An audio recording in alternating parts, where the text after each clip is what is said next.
तो hey guys, welcome to the day 20th of 90 day study vlog challenge. So guys, एक दिन में हमारे YouTube फैमिली में पूरे 1000 लोग जुड़ गए और अब हमारे 9K सब्सक्राइबर पूरा कंप्लीट हो चुका है। और जैसा कि हमने डिसाइड किया था 10K पे हम Q&A करेंगे और जल्दी से सब्सक्राइब करके पूरे 10K कंप्लीट कर देना। 10K सब्सक्राइबर कंप्लीट होने पे मैं एक पोस्ट डालूंगा Q&A के लिए। आप लोग जो दिल में आए वो क्वेश्चन पूछ सकते हैं और जो लोगों का बहुत ज्यादा इंपॉर्टेंट क्वेश्चन है वो इंस्टाग्राम पे जाके मुझे क्वेश्चन मैसेज कर सकता है। तो गाइस, चैनल को जाके सब्सक्राइब कर देना अगर इस लंबे सफर में जुटना चाहते हो और इस बड़े से परिवार का हिस्सा बनना चाहते हो। तो चलो फिर व्लॉग को स्टार्ट करते हैं। बहुत ज्यादा थक चुका हूँ क्योंकि अभी तक हम हमारे सारे सामान 5th फ्लोर से गली में निकाल रहे थे। अब तुम लोग सोचे कि इतना सा सामान निकालने में थक गए क्या, क्योंकि अभी तो शुरुआत है गाइस। हाँ, लिटरली रूम शिफ्ट करना उतना ज्यादा भी मुश्किल नहीं है, लेकिन जिस कमरे में 7 पुश्तों की सामान पड़ा हो और 5-6 मंजिल से सामान को नीचे उतारना हो, बहुत ज्यादा थक जाता है यार। और इन सारे अमेज़न की डब्बों को कल फिर से फेंकने के लिए वापस आना पड़ेगा। और हमारे कमरे में फ्रिज, मिरर, वार्डरोब, बेड और बहुत सारे ऐसे यंत्र पड़े हुए थे जिसकी वजह से एक गाड़ी में सारे सामान आ ही नहीं सका। फिर हम और हमारे रूम पार्टनर अपने चेयर को ट्रॉली बना के निकल पड़े अपने नए रूम की तरफ। जहाज वाली ट्रॉली है, अब जहाज वाली ट्रॉली के साथ पंगा लोगे। तो अभी हम हमारे रूम पे पहुंच चुके हैं। तो मुझे तो इंतजार नहीं हो रहा, तो जल्दी से देखने जाते हैं क्योंकि मैं रूम को देखने आ ही नहीं पाया था due to my study. But जो भी हो, मेरा भाई का चॉइस मेरा चॉइस। जो ही हमने दरवाजा खोला तो एक बहुत बड़ा लॉबी था। तो इसमें 2 कमरे पड़े हुए थे और मैंने जल्दी से दोनों कमरे को देखा ताकि मैं अपने लिए एक कमरे को चूज कर सकूं। तो सबसे पहले कमरे में मम्मी पापा के फोटो रख दिए और मेरा सबसे फेवरेट कपड़ा। अब हम फिर निकल जाते हैं सारे सामान को अंदर लाने के लिए। अब बहुत ज्यादा थक चुका हूँ और लॉबी भी पूरा भर चुका है सारे सामान से। लेकिन अभी यहाँ पे काम खत्म नहीं हुआ क्योंकि अभी हमें लॉबी, किचन और खास करके जल्दी अपने रूम को सेट करना है ताकि मैं जल्दी से अपने क्लासेस को कंप्लीट कर सकूं। अब हम कमरे को सेट करना स्टार्ट कर दिए थे। तो भाई और मेरा रूम पार्टनर मिरर को लेके नीचे आ चुके हैं। तो फिर हमने हमारा जल्दी से रूम सेट करना स्टार्ट कर दिया, लेकिन पैकिंग करने की जल्दबाजी में हमने सारे सामान मिक्स कर दिए थे। तो सारे सामान अलग करने में आधा घंटा चला गया।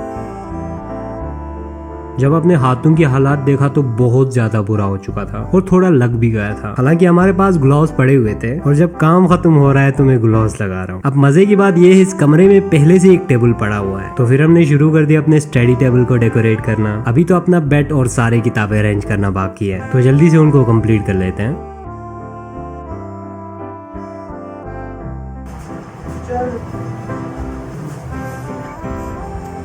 अब जो ही कमरे का थोड़ा सफाई कंप्लीट हो जाता है तो सबसे पहले हमारे कमरे का टूर हम हमारे मम्मी को देते हैं, जिसमें हम हमारे लॉबी, किचन और सारे कमरे मम्मी को दिखा देते हैं। और इसी तरह रूम शिफ्ट करने में 6 से 7 घंटे हमारे चले जाते हैं और पैकिंग की 3-4 घंटे अलग से लग गए थे। तो फिर हम जल्दी पढ़ने के लिए बैठ गए। जो ही हमने पढ़ना स्टार्ट किया तो 30-40 मिनट में ही मुझे नींद आने लगा। फिर हमने 15 मिनट के नैप लिए, फिर भी नींद नहीं जा रहा था। तो फिर हम निकल पड़े मार्केट की तरफ सुबह के 4 बजे। एंड गेस व्हाट, सुबह के 4 बजे भी दुकान खुला था। तो फिर हम मदर डेयरी का एक चॉको ड्रिंक पीते पीते वापस आ गए, लेकिन फिर भी हमारा नींद जा ही नहीं रहा था। अब बिना पढ़ाई कंप्लीट करे सो जाता तो चैन ही नहीं आता। तो फिर हमने ले ली एक शावर और पूरा हमारा नींद चला गया। फिर हम पढ़ने बैठे तो मुझे हुआ रियलाइज कि यार सुबह की 4 बजे भी इस मोहल्ले में शोर नहीं जाता। फिर हमने हमारे सारे रूम की सेटिंग फिर से चेंज कर दिया।